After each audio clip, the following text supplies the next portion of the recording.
नमस्कार, स्वागत है आप सभी का न्यूज वन इंडिया में। मैं हूं आपके साथ शाफनी पटनायक। बुलेटिन की शुरुआत करेंगे। बागेश्वर के कपकोट में मुख्यमंत्री पुष्कर सिंह धामी ने रोड शो किया। स्वाति चेल ब्यारू कौतिक मातृशक्ति उत्सव कार्यक्रम में शिरकत की। रोड शो के दौरान हजारों की संख्या में लोग उमड़े और सीएम धामी का भव्य स्वागत किया। वहीं सीएम धामी ने कहा कि मातृशक्ति के बिना राज्य और देश का विकास संभव नहीं। बेटी दो घरों को जोड़ती है। बेटियों को शिक्षित करने के साथ ही आत्मरक्षा के गुर भी सिखाए। वहीं सीएम धामी ने करीब 99 करोड़ 76 लाख से ज्यादा लागत वाली 37 योजनाओं का शिलान्यास और लोकार्पण किया। मुख्यमंत्री पुष्कर सिंह धामी ने मातृशक्ति उत्सव में संबोधित करते हुए कहा कि आज जिन योजनाओं का शिलान्यास किया गया, ये सभी योजनाएं बागेश्वर के विकास में मील का पत्थर साबित होंगी। विभिन्न महिला समूहों ने प्रदर्शनी भी लगाई है, जो प्रधानमंत्री के आत्मनिर्भर भारत की कल्पना को धरा पर उतार रही है।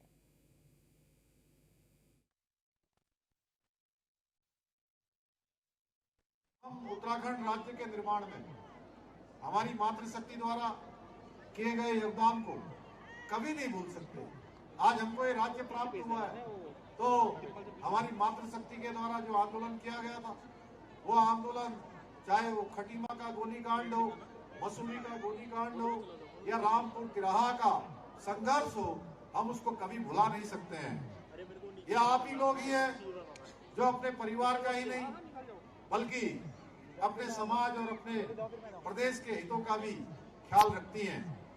मेरा मानना है मातृशक्ति के सहयोग के बिना किसी भी समाज या किसी प्रदेश देश का विकास संपूर्ण नहीं हो सकता है। यही कारण है हमारी संस्कृति में अर्धनारीश्वर की कल्पना की गई है और कहा गया है यत्र नार्यस्तु पूजयन्तु रमंत्र तत्र देवता। मेरा मानना है कि जब महिलाएं किसी भी कार्य को अपने हाथ में ले लेती हैं तो उस कार्य को पूरा किए बिना वो कभी चैन से नहीं बैठती हैं, क्योंकि परिश्रम और लगन हमारी मातृशक्ति एक दूसरे के पूरक है। जिस भी राष्ट्र की मातृशक्ति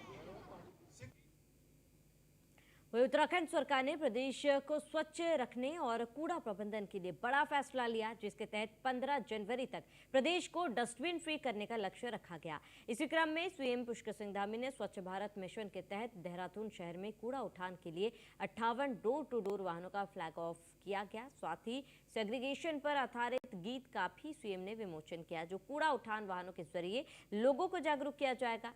सीएम धामी ने कहा कि इन 58 नए डोर टू डोर वाहनों के फ्लैग ऑफ से नगर निगम को कूड़ा उठान और प्रबंधन में काफी आसानी होगी। राज्य सरकार प्रदेश में स्वच्छता की दिशा में लगातार काम कर रही है और ऐसे में स्वच्छ भारत मिशन में सबको अपना पूरा सहयोग देना होगा।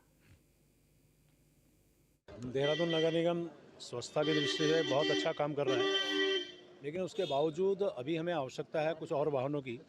स्वच्छ भारत मिशन के अंतर्गत 58 डोर टू डोर वाहन आज माननीय मुख्यमंत्री जी के द्वारा उनको रवाना किया गया। हमारा प्रयास है कि जिस प्रकार से माननीय हमारे यशस्वी प्रधानमंत्री आदरणीय मोदी जी का बहुत ड्रीम प्रोजेक्ट है कि हम अपने हर क्षेत्र को जहां हम रहते हैं उसको स्वच्छ रखें, साफ रखें, उसी दिशा में आज लोगों में जागरूकता भी बढ़ी है, स्वच्छता भी है। और फिर हमारा शहरी विकास विभाग निश्चित रूप से कोशिश करता है कि हर 2024 की प्राथमिकताओं को लेकर डीजीपी अभिनव कुमार ने प्रेस कॉन्फ्रेंस की, जिसमें उन्होंने महिलाओं की सुरक्षा, पुलिस की तत्परता और यातायात व्यवस्था, साइबर क्राइम कंट्रोल जैसी प्राथमिकताओं पर बात की। डीजीपी ने कहा कि उत्तराखंड पुलिस अपनी प्राथमिकता के आधार पर काम करेगी। महिलाओं की सुरक्षा में किसी तरह से कोई कोताही नहीं होगी। जो कानून का उल्लंघन करेगा उसके खिलाफ सख्त कार्रवाई की जाएगी। डेफिनेटली जो भी इलेक्टेड गवर्नमेंट होती है उसकी जो अदरवाइज जो पॉलिसी प्रायोरिटीज होती हैं उन पे जैसे और डिपार्टमेंट्स काम करते हैं, हम लोग भी काम करेंगे। जहाँ पे जैसे अब सरकार की प्रायोरिटी है ड्रग्स फ्री उत्तराखंड, तो मैं समझता हूँ ये ऐसी अच्छी प्रायोरिटी है कि इस पे हम लोग भी पूरे मन से काम करेंगे, सारे एजेंसीज के साथ, हेल्थ डिपार्टमेंट के साथ मिलके, एनजीओज के साथ मिलके, और तो हम ड्रग्स फ्री उत्तराखंड पे काम करेंगे। साइबर क्राइम की रोकथाम सरकार की प्रायोरिटी है, हम उस पर भी काम करेंगे। ट्रैफिक मैनेजमेंट सरकार की प्रायोरिटी है, उस पर भी हम बढ़िया से काम करेंगे। महिलाओं के खिलाफ अपराधों की रोकथाम, उनके सफल अनावरण, ये भी सरकार की एक बहुत बड़ी प्रायोरिटी है, तो उस पर भी हम लोग पूरे कोटद्वार के घमंडपुर में अक्षत कलश यात्रा के मौके पर विधानसभा अध्यक्ष ऋतु खंडूड़ी ने पहुंचकर पूजा अर्चना की, जिसके बाद भव्यता के साथ अक्षत कलश यात्रा निकाली गई। भारी संख्या में श्री राम भक्त श्रद्धालु अक्षत कलश यात्रा में शामिल हुए और इस मौके पर विधानसभा अध्यक्ष ऋतु खंडूड़ी ने कहा कि 500 साल वनवास के बाद भगवान श्री राम 22 जनवरी को अयोध्या लौट रहे हैं। पूरा देश उस दिन दिवाली मनाएगा, इसीलिए सभी राम भक्तों से अनुरोध है कि वो अयोध्या में हो रहे कार्यक्रम में भागीदारी करें।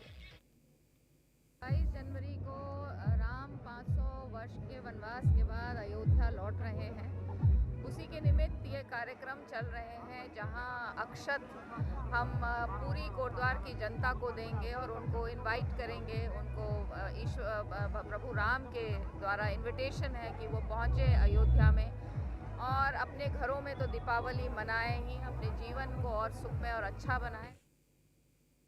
कानपुर के पूर्व विधायक कुंवर प्रणव सिंह चैंपियन अपनी निजी दौरे पर मसूरी पहुंचे, जहां पर प्रेस कॉन्फ्रेंस कर चैंपियन ने कहा कि जब भी उनको फुर्सत के पल मिलते हैं तो वो मसूरी घूमने के लिए चले आते हैं। उन्होंने कहा कि वो सहारनपुर से लोकसभा चुनाव लड़ने की तैयारी कर रहे हैं और ऐसे में वो जीतते हैं तो सहारनपुर और उत्तराखंड की जनता का सेवा करेंगे। इसके अलावा उन्होंने कहा है कि हरिद्वार लोकसभा सीट से बीजेपी को 1 लाख मुस्लिम वोट भी दिलाएंगे। कुंवर प्रणव सिंह चैंपियन ने कहा है कि मुख्यमंत्री पुष्कर सिंह धामी का कोई विकल्प नहीं, अगर वे किसी काम के बारे में सोचते हैं तो उस काम को हर हाल में करते हैं।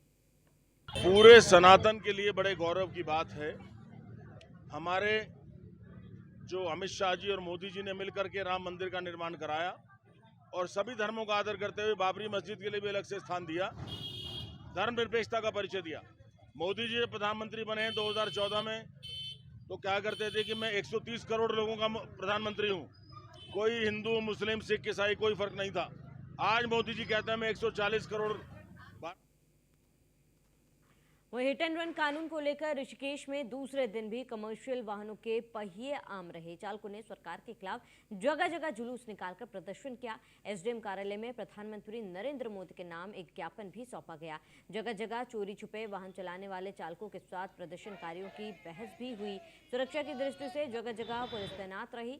चालकों की हड़ताल होने की वजह से एलपीजी गैस सिलेंडर और पेट्रोल डीजल के वाहन भी शहर में नहीं पहुंच पाए, जिसकी वजह से एलपीजी गैस सिलेंडर का स्टॉक गैस गोदाम में शून्य हो गया।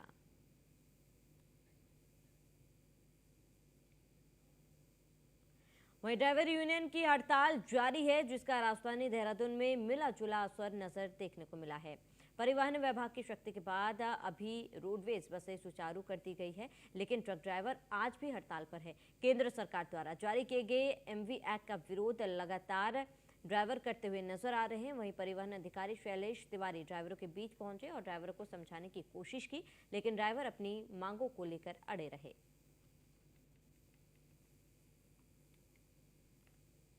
नया कानून पास हुआ है पार्लियामेंट से, हीट एंड रन का मामला। हीट एंड रन का मामला होता है अगर कोई ड्राइवर किसी को धक्का मारता है, उसकी मृत्यु हो जाती है सामने वाले की और ड्राइवर भाग जाता है, किसी को इन्फॉर्म नहीं करता है, तब वहाँ ये नियम लागू होता है। ये नॉर्मल के लिए नहीं है। और एक चीज़ बता दूं, ये सिर्फ ट्रक या बस के ड्राइवर के लिए नहीं नियम है, ये नियम सबके लिए है। आप स्कूटर चलाते हो, आपके लिए भी ये नियम है। लेकिन मेरा बस सुझाव है कि ठीक है, लोकतंत्र में सबको विरोध करने का हक है।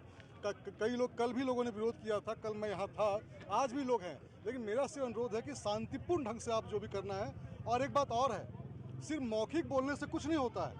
आप अपनी बातों को रखिए कि सर ये कानून है, मुझे इस पॉइंट पे ऑब्जेक्शन हमारा है और हमारा सुझाव है कि इसमें ये चीज़ ऐड कर दो आप, तो उसको हम लोग शासन में भेजेंगे और केंद्र सरकार के पास भी जाएगा वो। हमारा जो अभी ड्राइवरों का इंडस्ट्रीज है, कम से कम पूरे भारत में मेरे हिसाब से 25 से 30% की कमी है। वो इसी कारण से ड्राइवरी नहीं करना चाहते हैं। पुलिस का उत्पीड़न, आरटीओ का उत्पीड़न, इस चक्कर से आ नहीं रहे हमारे इसमें। ब्रेक के बाद स्वागत है आप सभी का। खबरों में आगे बढ़ते हैं, जहां हिट एंड रन कानून को लेकर उत्तराखंड परिवहन महासंघ ने बड़ा ऐलान किया। महासंघ ने 3 जनवरी तक कानून को वापस नहीं लिए जाने पर चरणबद्ध तरीके से अपने आंदोलन को उग्र करने की चेतावनी दी। जहां उत्तराखंड परिवहन महासंघ के अध्यक्ष सुधीर राय की अध्यक्षता में राज्य के तमाम परिवहन संस्थाओं से जुड़े पदाधिकारी ऋषिकेश में बैठक करने के लिए पहुंचे थे। माननीय हमारे गृह मंत्री है अमित शाह जी, उन्होंने संसद में जो विधेयक पेश किया था और उस पर हालांकि चर्चा नहीं हो पाई, लेकिन उनके द्वारा विधेयक पेश किया था और पढ़कर सुनाया। इसमें सुरक्षा अधिनियम को लेकर जिसमें जो आईपीसी वाला था, जिसको इंडियन पेनल कोड के नाम से भी जानते थे, उसका संशोधन किया गया। और उस संशोधन में उन्होंने एक विधेयक ये भी लाया है कि जितने भी चालक है, चाहे वो टैक्सी मतलब चाहे वो कमर्शियल हो और चाहे वो प्राइवेट हो, अगर वो जाते हैं और जाते हुए अगर वो हिट कर देते हैं किसी को या कोई दुर्घटना हो जाती है, तो उस केस में यदि वो भागते हैं तो उसमें जो है उसके प्रति हिट एंड रन को लेकर बने नए कानून के विरोध में देश भर में प्रदर्शन शुरू हो गया है। उत्तराखंड में ऋषिकेश, लालकुआ और कोटद्वार में हजारों ट्रक चालकों ने केंद्र सरकार के खिलाफ नारेबाजी करते हुए प्रदर्शन किया और नए कानून को काला कानून बताते हुए वापस लेने की मांग की। बताते कि नए कानून के तहत भागने और दुर्घटना की सूचना नहीं देने पर ड्राइवरों को 10 साल तक की जेल भी हो सकती है।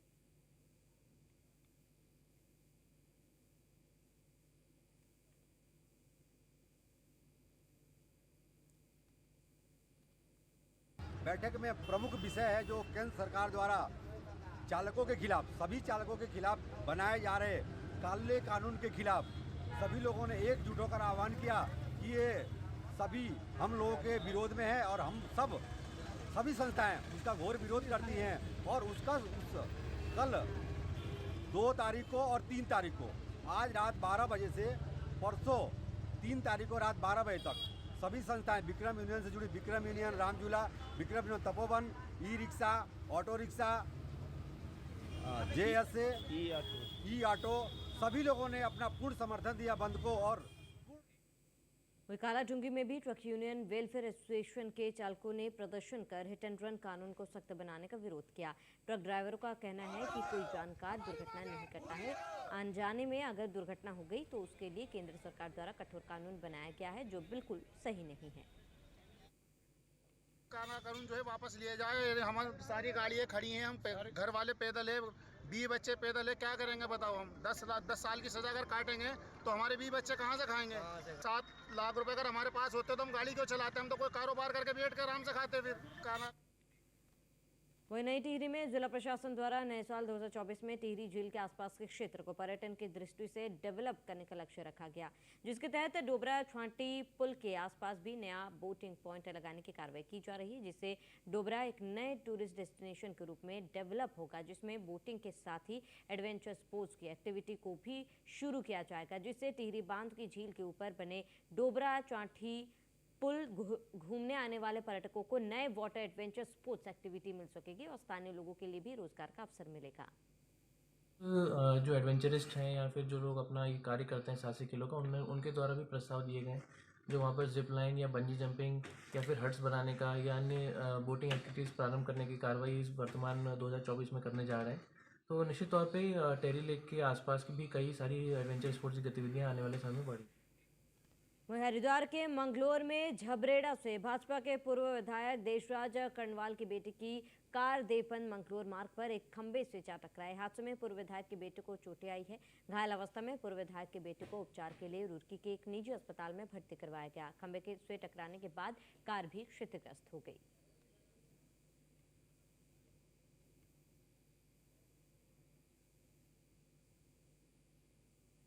मेरा बेटा मेरे पास से रुड़की घर आ रहा था, तो ठसके के पास जो राजभाया है वहाँ पर नील गाय का पहले से ही प्रकोप बहुत ज़्यादा है। अनेकों बार एक्सीडेंट नील गाय की वजह से हो चुके हैं। तो उसकी गाड़ी के सामने वो आई तो गाड़ी डिसबैलेंस हो गई और खेत में जा कर के पलट गई। सतगुरु की कृपा से मेरा बेटा पूरी तरह से ठीक है, उसके मुंह पर चोट है, कहीं फ्रैक्चर नहीं है। और वहीं आगे बढ़ेंगे। मसूरी खेल एवं सांस्कृतिक समिति द्वारा हाल ही में सेंट लॉरेंस हाई स्कूल के खेल प्रशिक्षक व अंतर्राष्ट्रीय रेफरी सैमुअल चंद्र द्वारा थाईलैंड में आयोजित VWUFF विश्व कप फुटबॉल प्रतियोगिता में भारत का फुटबॉल खिलाड़ी के रूप में प्रतिनिधित्व कर वापस लौटने पर मसूरी में भव्य स्वागत किया गया।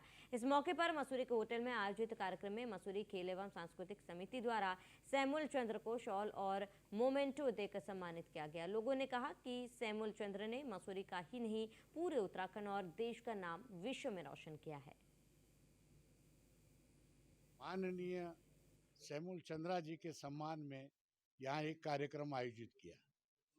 सैमुअल चंद्रा जी ने इस खेल संघ का ही नाम उज्जवल नहीं किया, मसूरी का ही नहीं, स्कूल का ही नहीं, इस उत्तराखंड का और इस देश का नाम रोशन किया कि थाईलैंड में जाकर जो है मास्टर्स फुटबॉल के अंदर पार्टिसिपेशन किया, इंडिया का टीम में उनको जगह बनी।